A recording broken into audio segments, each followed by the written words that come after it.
Assalamu alaikum, bienvenue dans Écho des Dames. Je suis Madina, une amoureuse du Coran et passionnée de l'apprentissage.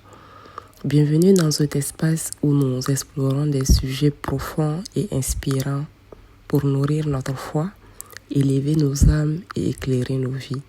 Chaque épisode est une invitation à réfléchir, à apprendre et à grandir ensemble. Merci d'être là et bonne écoute. Assalamu alaikum wa rahmatullahi wa barakatuh. Bonjour et bienvenue dans ce nouvel épisode de ton podcast. Juma Mubarak, qu'Allah nous accorde les mérites de ce jour. Je te retrouve aujourd'hui avec une thématique fort intéressante. Aujourd'hui, nous allons parler de 5 fausses croyances répandues, largement répandues chez les musulmans. Nous allons essayer de déconstruire ces fausses croyances-là ensemble, Inch'Allah. Alors, j'espère que tu es bien installé, que tu as ton petit café, ton petit thé à côté, ou que tu es bien confortablement installé au volant de ta voiture en train de m'écouter. Sans plus tarder, on y va. Dans cet épisode, j'aimerais nous inviter à un petit exercice de lucidité et de retour aux sources. Trop souvent, ce que nous croyons être de l'islam n'en est pas. Nous avons hérité, consciemment ou non, de certaines idées venues d'autres traditions religieuses, de coutumes locales ou de mauvaises interprétations que nous avons fini par confondre avec la religion elle-même. Le Coran et la Sunna sont clairs, mais entre ce qu'on entend, ce qu'on répète et ce qu'on croit, il y a parfois un grand écart avec les textes. Alors aujourd'hui, on va passer en revue 5 fausses croyances populaires chez les musulmans que tu as peut-être toi aussi déjà entendues ou même cru à un moment donné, mais qui en réalité n'ont aucun fondement dans les sources authentiques de l'islam. Le but n'est pas de juger, mais de purifier notre compréhension, car Allah a révélé une religion qui est claire, qui est simple et équilibrée. Ce sont les hommes qui l'ont alors dit. Alors, la première de la liste, je dis la première grosse fausse croyance que j'entends le plus souvent, c'est que c'est à cause de Hawa, c'est-à-dire Ève, c'est à cause de Ève qu'Adam a chuté du paradis. Donc, c'est à cause de notre mère Hawa qu'Adam a chuté du paradis. Vous l'avez certainement déjà entendu où les gens disent que c'est Ève qui a croqué la pomme, c'est Ève qui a discuté avec Shaitan, avec le serpent. C'est Ève à son tour qui a convaincu son époux Adam de manger aussi du fruit de cet arbre et que du coup c'est elle qui serait en fait la source ou à la base de ce problème qui est la chute de l'être humain du paradis et sa descente sur terre. Et j'entends souvent même des blagues où les gens disent il faut avoir peur de femmes parce que c'est on va dire, le seul être qui a discuté en tête à tête avec Shaitan, en faisant référence justement à cet épisode au paradis où Shaitan a induit Ève et Adam en erreur pour consommer le fruit de l'arbre qui leur était interdit. Alors, si vous le saviez déjà, ce que je pense, mais si vous ne le saviez pas, cette assertion est complètement fausse, islamiquement parlant. Ça ne tient pas. Ça existe dans d'autres traditions religieuses qui relatent cela, qui sont d'accord avec ça, mais islamiquement, elle n'est pas vraie. L'islam ne nous dit pas ça. Le Coran ne nous dit pas ça. La Sunna ne nous dit pas ça. Le Coran parle de la responsabilité conjointe d'Adam et de Hawa sans blâmer la femme spécifiquement. Et cela est explicitement expliqué dans la sourate Al-A'raf du verset 20 au verset 23. Je vous le lis. Je lis en français. Allah dit: puis le diable, afin de leur rendre visible ce qui leur était caché, leur nudité, leur chuchota, disant: votre Seigneur ne vous a interdit cet arbre que pour vous empêcher de devenir des anges ou d'être immortels. Il leur jura: vraiment, je suis pour vous deux un conseiller sincère. Alors il les fit tomber par tromperie, Puis lorsqu'ils,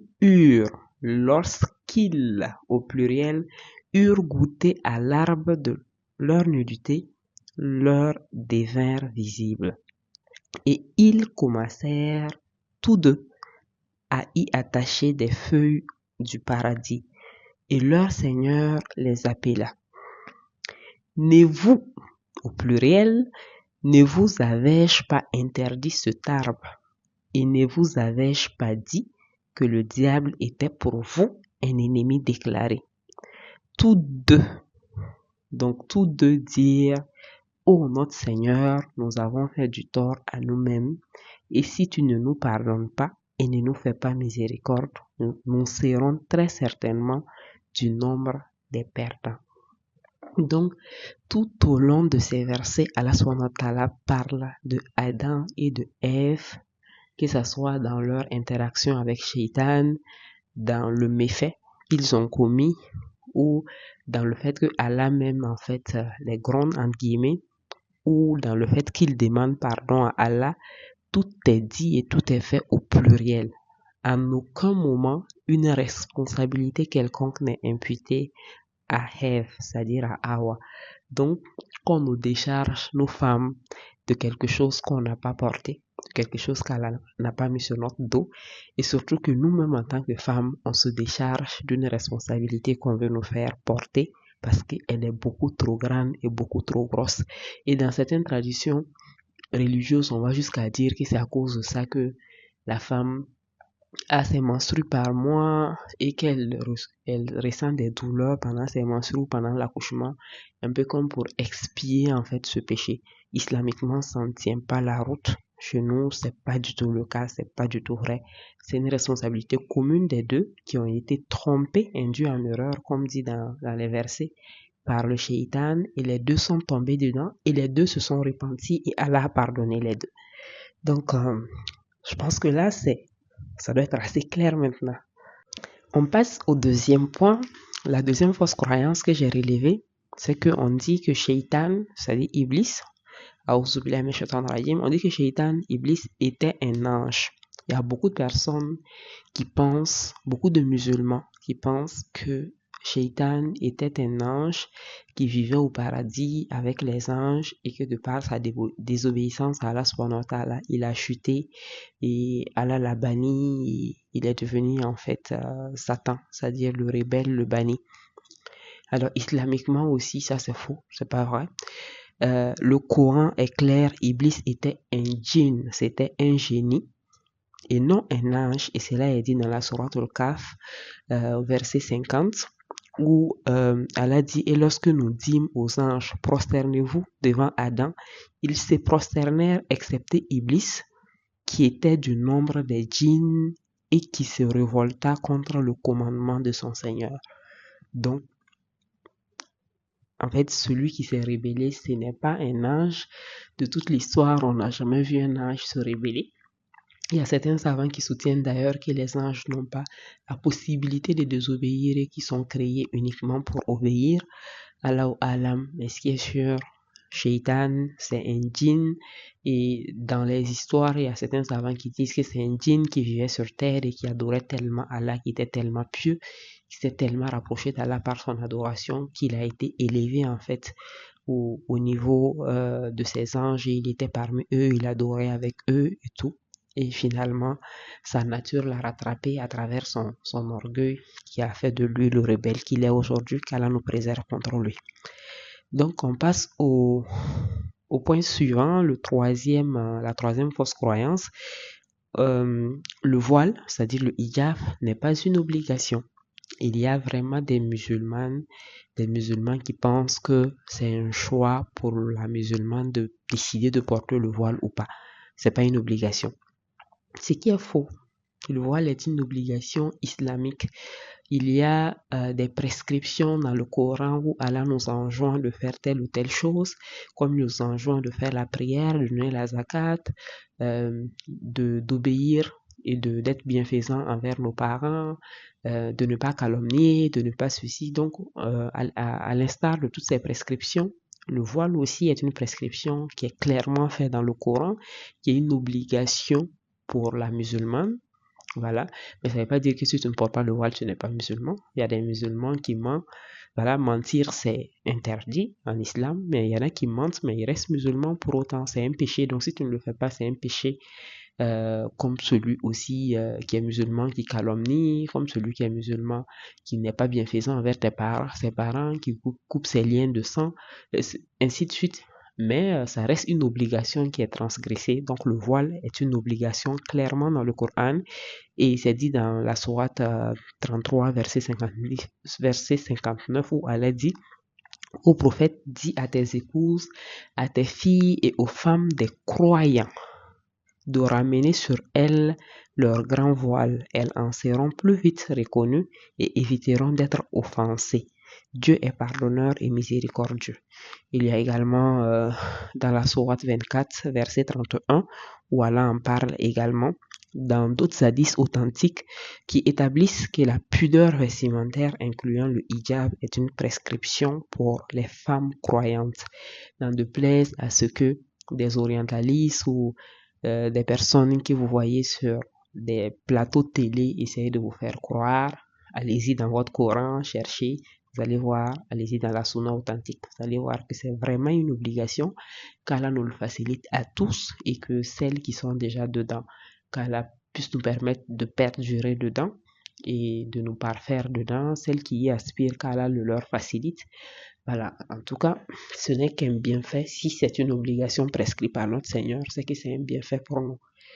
Le point suivant, qui est pour moi quelque chose d'important à préciser, donc la mauvaise croyance suivante, c'est que l'islam impose une tenue vestimentaire précise, comme par exemple la abaya ou bien le kamis. Ça, c'est faux. C'est aussi une fausse croyance. Certes, le voile islamique, le hijab, est une prescription religieuse, c'est une obligation, mais l'islam n'impose pas une tenue vestimentaire précise, comme par exemple, il faut porter forcément la abaya ou bien le kamis. L'islam impose plutôt une éthique vestimentaire claire, comme le dit mon professeur Monsef Zenati, mon professeur de fiqh malikite et comparé. Il dit, je cite: il n'y a pas de tenue vestimentaire en islam, il y a une éthique vestimentaire. Et je pense que ça résume tout. Couvrir ce qui doit être, ça oui, selon les règles du hijab pour les femmes, c'est-à-dire la aura pour les hommes également. Ne pas être, que le vêtement ne soit pas transparent, que ça ne soit pas moulant, que ça ne soit pas ostentatoire, oui, mais des formes concrètes de tenue, c'est-à-dire coupe, style, couleur, non.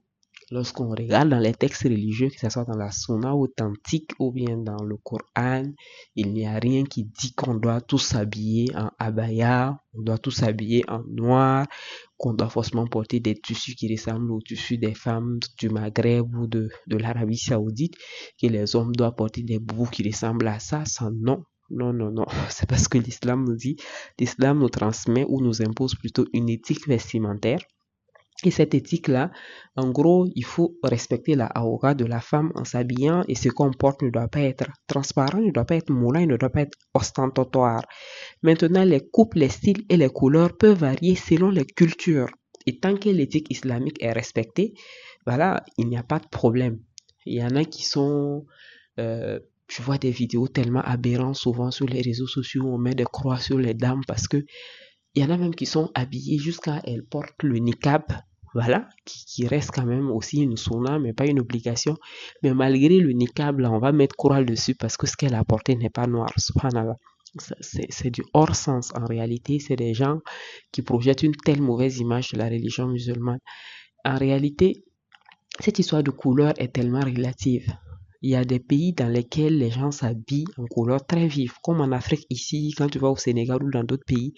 Dans ces pays-là, c'est quand tu t'habilles en noir même que tu attires le regard des gens en fait. Les gens se demandent, mais elle a quel problème?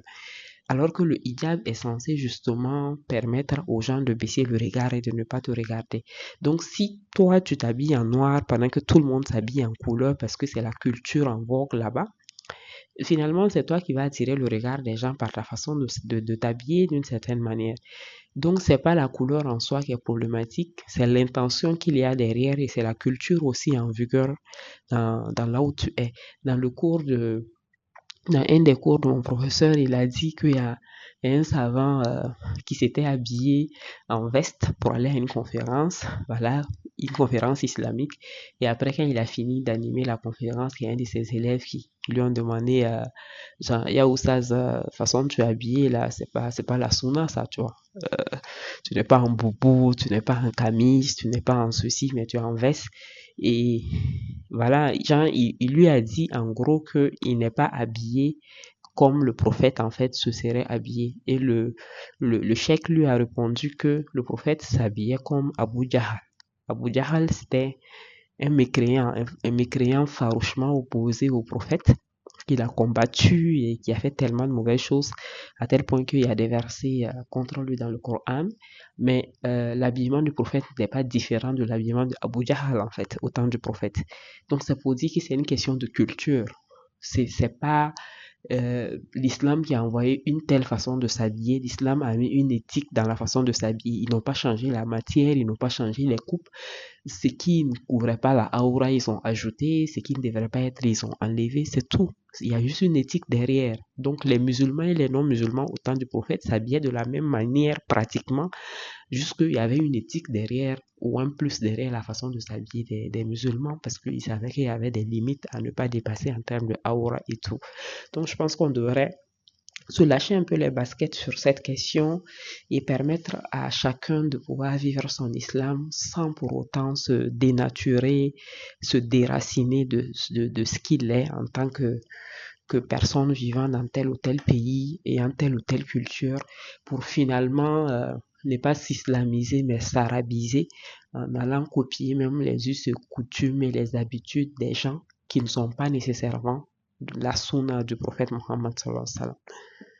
En somme, une femme peut respecter le hijab sans porter la baya arabe et un homme peut s'habiller islamiquement sans porter le kamis. Et le dernier point que je trouve aussi où il y a souvent une incompréhension dessus, c'est les gens pensent que la femme hérite toujours la moitié de la moitié par rapport la moitié de l'héritage par rapport à l'homme. La femme hérite toujours la moitié de l'héritage par rapport à l'homme. Alors ça c'est faux, ce n'est pas vrai parce que c'est des choses qu'on a tellement matraquées sur des chaînes de plateaux de télévision parce que ces gens ont toujours quelque chose à dire et à redire par rapport à comment est-ce que l'islam se comporte avec la femme. Et tellement que nous-mêmes, on n'est pas très informés aussi sur notre religion, on finit par croire que ce que ces gens qui sont contre l'islam disent, c'est ce que l'islam nous fait subir réellement. Ce n'est pas vrai que la femme hérite systématiquement de la moitié de ce que l'homme hérite, c'est faux. En réalité, les règles d'héritage sont plus nuancées que ça. Parfois, la femme hérite plus que ce que l'homme peut hériter. Ça dépend de beaucoup de conditions que je ne peux pas expliquer, que je ne maîtrise pas. Mais quand vous partez dans la sourate An-Nisa, dans plusieurs versets, voilà, versets 11, 12, 173, il y a déjà les bases des conditions de la distribution de l'héritage qui sont complétés par les éléments de la sunna. Mais il est vrai que dans certains cas, la femme hérite plus que l'homme. Dans certains cas, elle hérite autant que l'homme, c'est-à-dire à égalité, et dans certaines situations, elle hérite moins que l'homme. Et tout cela est vraiment encadré par la sagesse infinie de notre Créateur, qui, en fait, à travers son omniscience, peut tenir compte des infinités on va dire, de facteurs qu'il y a et qui justifient en réalité ces codes de distribution de l'héritage. Et si nous savions un peu et si nous lui faisions confiance et que nous connaissions un peu notre religion, on ne laisserait pas les gens raconter du n'importe quoi sur l'islam, comme quoi c'est une religion misogyne parce que la femme hérite de la moitié de ce que l'homme hérite, ce qui est extrêmement faux. Donc voici un peu de façon très rapidement présenté les 5 fausses croyances répandues chez les musulmans que je voulais qu'on aborde ensemble. J'espère que vous avez apprécié. Et si vous pensez que cela peut être utile à d'autres personnes, n'hésitez pas à partager. N'hésitez pas non plus à liker, apparemment c'est bon pour l'algorithme, à laisser un commentaire, à vous abonner surtout. Et vous avez la possibilité, comme je le dis, d'écouter le podcast sur toutes les chaînes de podcasts disponibles, ainsi que sur YouTube. On se donne rendez-vous le vendredi prochain, Inch'Allah. Assalamu alaikum.